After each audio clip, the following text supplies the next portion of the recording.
At Stonehenge, it's slightly different. They actually put in very deep holes and they sunk them in a long way because, you know, Stonehenge is after this henge, so they must have realised that the stones could fall over quite easily.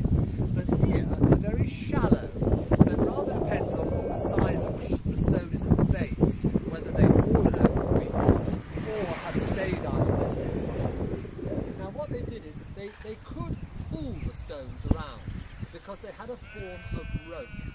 So they pulled the stones. They found the stones about 2 miles away in a small sort of hill area. You don't see it. Sort of hill area.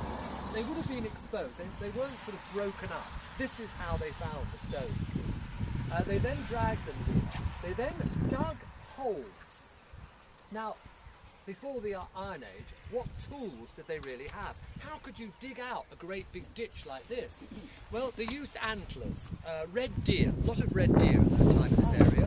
So they broke the antlers off or killed the animals, and they used that to sort of disturb the soil. And then they used the shoulder blade of the animals to actually scoop out.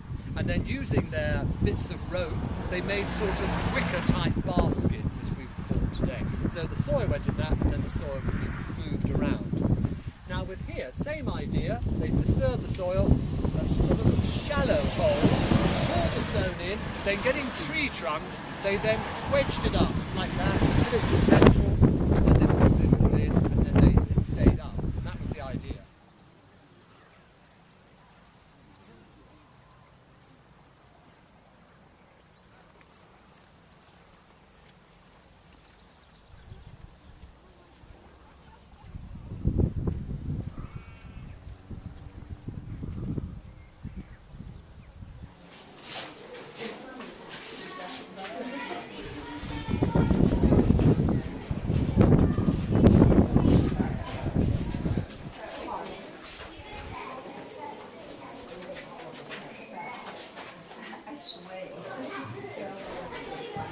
Now most nunneries, friaries, monasteries, they were usually in enclosed order.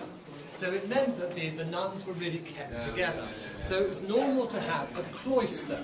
Now a cloister is always rather similar to this.